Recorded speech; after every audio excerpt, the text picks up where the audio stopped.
বন্ধুরা, welcome to Bong school. তোমাদেরকে বং স্কুলে অনেক অনেক স্বাগত। আজকে আমরা হাজির হচ্ছি মাধ্যমিক 2027। দেখো, 2027 হচ্ছে মাধ্যমিক, আর এই মাধ্যমিকের পড়াশোনা কিন্তু শুরু হয়ে গেছে ইতিমধ্যে। আমাদের ব্যাচের পড়াশোনা ইতিমধ্যে চলছে। আজকে আমি তোমাদের সামনে মাধ্যমিক 2027 ইতিহাস বিষয় নিয়ে কিছু কথা বলবো। ভিডিওটা ভীষণ ইম্পর্টেন্ট, তোমার জন্য ভীষণ কার্যকারী। তোমরা অবশ্যই ভিডিওটা শেষ পর্যন্ত দেখো। আশা করছি তোমাদের এক মিনিটও বিফলে যাবে না এই ভিডিও থেকে। দেখো, ইতিহাসটা এমন একটা সাবজেক্ট, ইতিহাসটা আমরা অধিকাংশ ছেলে মেয়ে পড়তে ভয় পাই। আমাদের মনে হয় যে ইতিহাসটা ঠিক মনে রাখতে পারছি না, ইতিহাসে ভালো নাম্বার তুলতে পারছি না, ইতিহাসটা অনেকের পড়তে ভালো লাগে না, ইতিহাসটা কেমন যেন অনেক বেশি মুখস্থ করতে হয়, অনেক বড় বড় নোট লিখতে হয়, নোট মুখস্থ করতে হয়। এরকম অনেক রকমের সমস্যা অনেকের মধ্যে দেখা যায় এই ইতিহাস বিষয়টা নিয়ে। আজকে আমি তোমাদের সামনে মাধ্যমিক 2027কে টার্গেট করে ইতিহাস বিষয় নিয়ে কয়েকটা কথা তোমাদের সামনে বলছি। প্রত্যেকে ভিডিওটা সম্পূর্ণ দেখবে, এটা কিন্তু তোমাদের কাছে আমার অনুরোধ। দেখো, যারা 2027 মাধ্যমিক পরীক্ষা দেবে এবং ইতিহাস নিয়ে যাদের ভয় রয়েছে, তারা অবশ্যই আমার এই কথাগুলোকে ফলো করার চেষ্টা করো। দেখো, ইতিহাস বিষয়টা বা ইতিহাস সাবজেক্টটা মাধ্যমিকে এর সিলেবাস এবং নাম্বার বিভাজনটা কিন্তু বেশ সুন্দরভাবে করে দিয়েছে। বছরের শুরু থেকে আমরা যদি ইতিহাসটা নিয়ে একটা পরিকল্পনার মধ্যে দিয়ে এগিয়ে যাই, তাহলে নিঃসন্দেহে তোমার ইতিহাসের সমস্ত রকমের ভয় দূর হবে এবং এবং তুমি ভালো নাম্বার তুলতে পারবে ইতিহাস থেকে। কিন্তু একটা পরিকল্পিত রাস্তা দিয়ে কিন্তু যেতে হবে। যদি আমরা ইতিহাসটা ওই কতগুলো 8 নাম্বার, কতগুলো 4 নাম্বার প্রশ্ন লিখে মুখস্থ করে একটা প্রিপারেশন তৈরি করার চেষ্টা করলাম, তাহলে কিন্তু তোমার এই ইতিহাসের প্রতি ভয় কাটবে না এবং তুমি ভালো নাম্বারও কিন্তু ক্যারি করতে পারবে না। ইতিহাসের নাম্বার বিভাজনটা আমাদের বোর্ড কিন্তু দারুণ করে দিয়েছে। দেখো, আমরা একটুখানি যদি মাথা খাটাই তাহলে আমরা বুঝতে পারবো।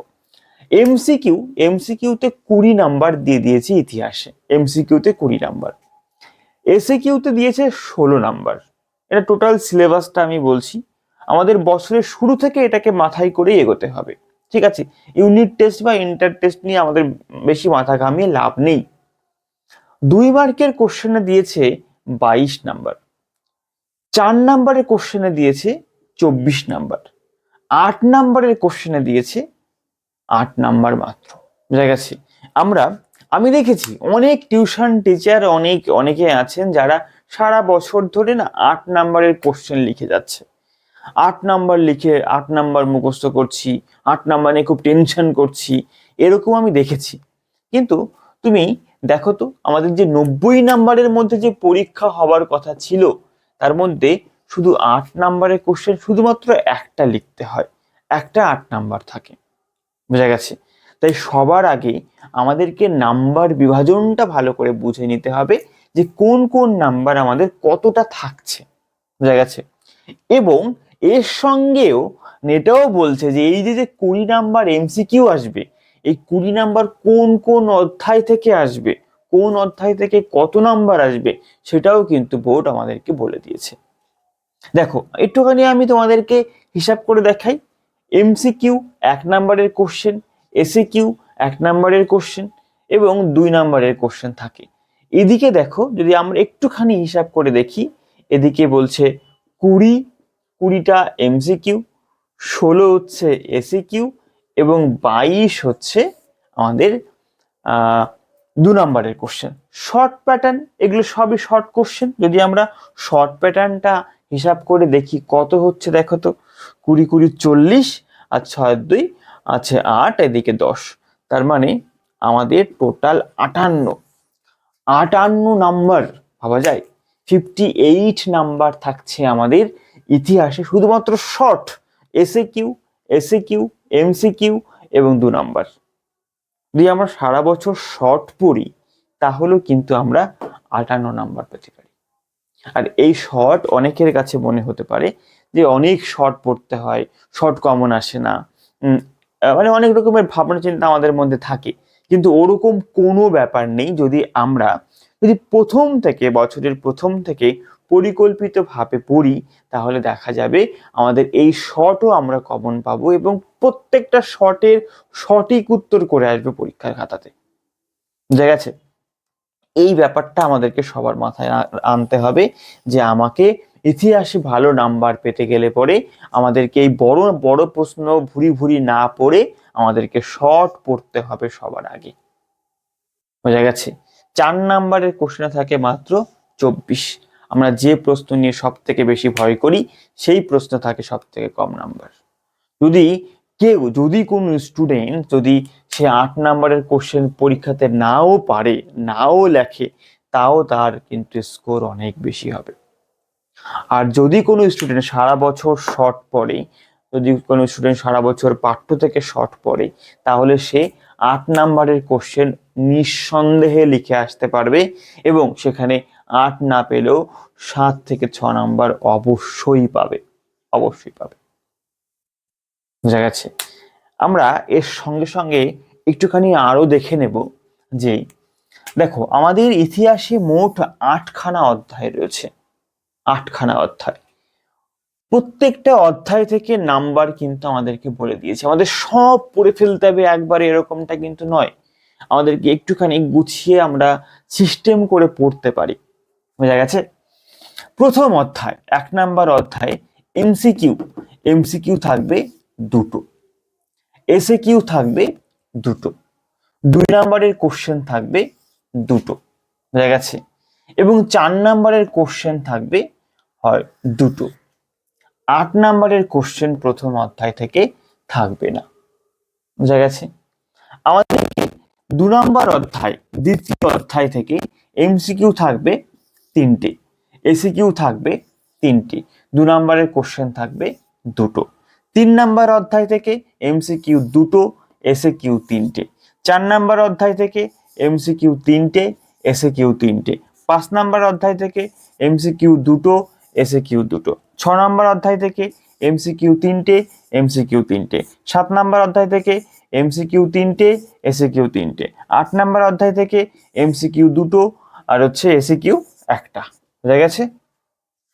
একই সঙ্গে 4 নাম্বারের কোশ্চেনে আসি। 4 নাম্বার কোশ্চেন বলছে প্রথম অধ্যায় এবং দ্বিতীয় অধ্যায় থেকে যে কোনো একটা অধ্যায় থেকে অথবা 2টো অধ্যায় থেকে, মানে 2টো কোশ্চেন পরীক্ষাতে থাকবে, লিখতে হবে একটা। এবং 3 নাম্বার অধ্যায় থেকে এবং 4 নাম্বার অধ্যায় থেকে থাকবে 2টো, একসঙ্গে থাকতে পারে এবং যে কোনো একটা অধ্যায় থাকতে পারে। এবং তার সঙ্গে 5 নাম্বার এবং 6 নাম্বার অধ্যায় থেকে আমাদের থাকবে 2টো। 7 নাম্বার এবং 8 নাম্বার অধ্যায় থাকবে 2টো। মানে কি একই অধ্যায় থেকে 2টো আসতে পারে এবং বা আলাদা আলাদা অধ্যায় থেকে একটা একটা করে 2টো আসতে পারে। সেটা কিন্তু আমাদেরকে বুঝে নিতে হবে। প্রিভিয়াস ইয়ারের কোশ্চেন পেপার দেখে আমরা সেটাকে ডিসাইড করে নিতে পারবো। এবং 8 নাম্বারের কোশ্চেনের ক্ষেত্রে দেখো, 8 নাম্বারের কোশ্চেনের ক্ষেত্রে 2 নাম্বার অধ্যায় এবং 3 নাম্বার অধ্যায় থেকে আমাদের একটা কোশ্চেন থাকবে। 4 নাম্বার অধ্যায় থেকে এবং 5 নাম্বার অধ্যায় থেকে আমাদের একটা কোশ্চেন থাকবে, মানে থাকবেই এগুলো। 6 নাম্বার অধ্যায় থেকে অথবা 7 নাম্বার অধ্যায় থেকে আমাদের একটা কোশ্চেন থাকবে। টোটাল আমাদের 3টে কোশ্চেন থাকবে ইতিহাসে এবং লিখতে হবে কটা? একটা কোশ্চেন আমাদের লিখতে হবে। অথবা আমরা এখানে খুব সুন্দরভাবে ডিসাইড করে ফেলতে পারি যে যদি আমরা যে কোনো একটা অধ্যায় বা যে কোনো 2টো অধ্যায় আমরা খুব ভালো করে পড়ে নিই 8 নাম্বারের সব, তাহলে কিন্তু আমরা নিঃসন্দেহে সেখান থেকে কমন পেতে পারি। আর যদি আমরা প্রিভিয়াস ইয়ারের কোশ্চেন পেপারগুলো একটুখানি ভালো করে দেখি, তাহলে একটা ডিসাইড বা একটা আইডিয়া আমরা করে ফেলতে পারি যে এই 2 নাম্বার বা এই 2টো অধ্যায় থেকে কোন কোন প্রশ্ন পরীক্ষাতে আসতে পারে। বুঝা গেছে? এবং ব্যাকআপে আমরা আরো একটা অধ্যায়কে যোগ করতে পারি। কিন্তু সব পড়তে হবে একসঙ্গে এমনটা কিন্তু কোনো কথা নেই। এটা সবার আগে আমাদেরকে বুঝে নিতে হবে। বুঝা গেছে? তো এইভাবে আমরা নাম্বার বিভাজনটা করে নিতে পারি বছরের শুরুতে এবং আমরা সেইভাবেই পড়াশোনা করতে পারি। যদি আমরা প্রথম অধ্যায়টা ভালো করে দেখি, প্রথম অধ্যায় থেকে আমাদের এমসিকিউ দুটো আসবে এবং এসিকিউ দুটো আসবে। যদি আমরা প্রথম অধ্যায় থেকে গুরুত্বপূর্ণ এমসিকিউ কি হতে পারে, কোন কোন এমসিকিউ হতে পারে, কোন কোন এসিকিউ হতে পারে, কোন কোন 2 নম্বরের কোশ্চেন হতে পারে, যদি আমরা একটা বছরের প্রথম শুরুতে একটা খাতা তৈরি করে নিই, শর্টের খাতা এবং 4-এর খাতা আলাদা, যদি আমরা সেটা শর্টের খাতা করে নিয়ে সেখান থেকে যদি আমরা শর্টগুলোকে তুলে নিই, যদি আমরা পাঠ্য বইটা ধরে প্রিভিয়াস ইয়ারের কোশ্চেনগুলোকে অ্যানালাইসিস করলে আমরা সহজে বুঝে নিতে পারি কোন টাইপের শর্ট পরীক্ষাতে আসে। আমরা টেস্ট পেপার ধরলে বুঝে ফেলতে পারি কোন ধরনের শর্ট পরীক্ষাতে আসে। আমরা প্রশ্নবিচিত্রা পড়লে দেখে নিতে পারি যে কোন ধরনের প্রশ্ন পরীক্ষাতে আসে। তো এই আইডিয়াটা আমাদের তৈরি হয়ে যায় যদি আমরা প্রিভিয়াস ইয়ার প্র্যাকটিস সেট ভালো করে একটুখানি অ্যানালাইসিস করি তবে। তাই যদি আমরা সেগুলোকে অ্যানালাইসিস করার পরে বা সেই জ্ঞানটা অর্জন করার পরে যদি আমরা এইভাবে অধ্যায় ভিত্তিক কোশ্চেনগুলোকে তুলি খাতাতে বছরের প্রথমে, প্রথম অধ্যায় দ্বিতীয় অধ্যায় দ্বিতীয় অধ্যায় করে করে একটা একটা অধ্যায় থেকে আমাদের কতগুলো করে কোশ্চেন হতে পারে। পাঠ্য বই খুঁজে ইম্পর্টেন্ট কোশ্চেনগুলোকে আমাদেরকে লিখতে হবে এবং সেগুলোকে প্রতিনিয়ত আমাদেরকে রিভাইজ এবং মুখস্থ করতে হবে। তাহলে তোমার কি মনে হয়, তোমার নিজস্ব সাধারণ জ্ঞানে তোমার কি মনে হয় যে সেই শর্ট তুমি পারবে না পরীক্ষার সময়? এই 58 নাম্বার শর্ট তুমি পাবে না পরীক্ষার সময়? তোমার মনে হয় যদি আমরা বছরের প্রথম থেকে অধ্যায় ভিত্তিক শর্টগুলোকে পরীক্ষা পর্যন্ত টেনে নিয়ে যাই, সেগুলোকে রিভাইজ করতে থাকি, সেগুলোকে মুখস্থ করতে থাকি, তাহলে কি আমরা পারবো না? নিঃসন্দেহ পারবো, কোনো রকম অসুবিধা হবে না। এবং পরীক্ষার সময় একটা খটোমটো পরিবেশ তৈরি হবে না যে কোথা থেকে পড়বো, কি পড়বো, কোন শর্ট পড়বো, কোন শর্টের বই ভালো, কোন সাজেশনের বই ভালো, এই সমস্ত মাথাতেই আসবে না বা আনার কোনো প্রয়োজনও হবে না। তাই তোমরা বছরের শুরু থেকে আমাদের সঙ্গে বা তোমরা নিজেরা এইভাবে প্ল্যান করে রোড ম্যাপ করে তোমরা শুরু করতে পারো আমাদের মাধ্যমিক 2027কে টার্গেট করে। বুঝা গেছে? আমরা তোমাদের জন্য আমরা আমাদের এই বং স্কুল চ্যানেল এবং হ্যাশট্যাগ স্টাডি চ্যানেল, আমাদের ফার্স্ট চ্যানেল হ্যাশট্যাগ স্টাডি এবং Bong school second channel HASHTAGSTUDY study, এই চ্যানেলের নাম অনুসারে আমাদের একটা অফিসিয়াল অ্যাপ আছে, প্লে স্টোরে আমরা অ্যাভেলেবেল পাবো। সেই অ্যাপে দেখবো এরকম একটা লোগো দেওয়া আছে, এখানে হ্যাশ হ্যাশ চিহ্ন দেওয়া আছে, এরকম একটা লোগো দেওয়া আছে। তো এই হ্যাশট্যাগ স্টাডি যে অ্যাপসটা রয়েছে, এই অ্যাপস যদি আমরা ডাউনলোড করি সেখানে আমরা এই প্রত্যেকটা অধ্যায় ভিত্তিক ক্লাস, আলোচনা, নোট লেখা, কিভাবে একটা নোট লেখা যায়, কিভাবে একটা নোট লিখতে হয়, একটা আনকমন নোট কিভাবে লিখতে হয়, এই সমস্ত বিষয়ের ওপরে না আমরা সেখানে ভিডিও তোমাদেরকে প্রোভাইড করেছি, তোমরা দেখে নিতে পারো। মাঝে মাঝে সেখানে অফার চলে, আমরা সেখানে কিছু পেইড ক্লাস রেখেছি এবং কিছু ফ্রি ক্লাস রেখেছি। তোমরা সেখান থেকে ফ্রি ক্লাস দেখতে পারো এবং পেইড ক্লাসও তোমরা চাইলে যোগ করতে পারো, যাতে সকলে পড়তে পারে, যাতে সকলে আমাদের সঙ্গে যুক্ত হতে পারে, সেই কথা মাথায় রেখে আমরা খুব বেশি প্রাইস সেখানে রাখিনি। এবং একই সঙ্গে আমাদের এই বং স্কুল চ্যানেলে আমরা প্রতিনিয়ত ভিডিও তোমাদের ক্লাস আপলোড করছি, তোমরা সেখান থেকেও দেখে নিতে পারো আমাদের ক্লাসগুলো। বোঝা গেছে? এবং আমাদের হ্যাশট্যাগ স্টাডি যে মেইন চ্যানেল, সেখানে আমরা তোমাদের কেরিয়ার গাইডেন্স, তোমাদের জব রিলেটেড অনেক রকমের তথ্য সেখানে আপলোড করি, তোমরা সেই চ্যানেলটাও ভিজিট করতে পারো। তাই প্রত্যেকে আমাদের সঙ্গে যুক্ত হও, আমাদের রোড ম্যাপ অনুসারে তোমরা মাধ্যমিককে টার্গেট করতে পারো, এগিয়ে চলো। বোঝা গেছে?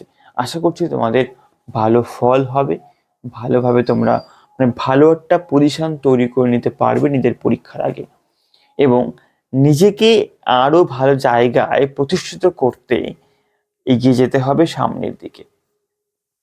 এই কথা মাথায় রেখে বা তোমাদেরকেও বলবো, এই নিজের কেরিয়ারের কথা মাথায় রেখে তোমরা শুরু করো বা আগামী দিনে এগিয়ে চলো। আর এইভাবে তোমরা নিজেকে তৈরি করো, নেক্সট ক্লাসগুলোর সঙ্গে অবশ্যই নিজেকে যুক্ত করো, নেক্সট ক্লাসগুলোকে দেখতে একদমই ভুলবে না। ঠিক আছে? তাই সাবস্ক্রাইব করে রাখো আমাদের বং স্কুলটাকে এবং আমাদের হ্যাশট্যাগ স্টাডি অ্যাপটাকে ডাউনলোড করো, আমাদের কমিউনিটি বা গ্রুপের সঙ্গে যুক্ত হও, হ্যাশট্যাগ স্টাডি চ্যানেলটাকে সাবস্ক্রাইব করে রাখো, সেখানে তোমরা অনেক তথ্য পেয়ে যাবে। ঠিক আছে, তো আজকে এটুকুই, দেখা হচ্ছে পরবর্তী ভিডিওতে।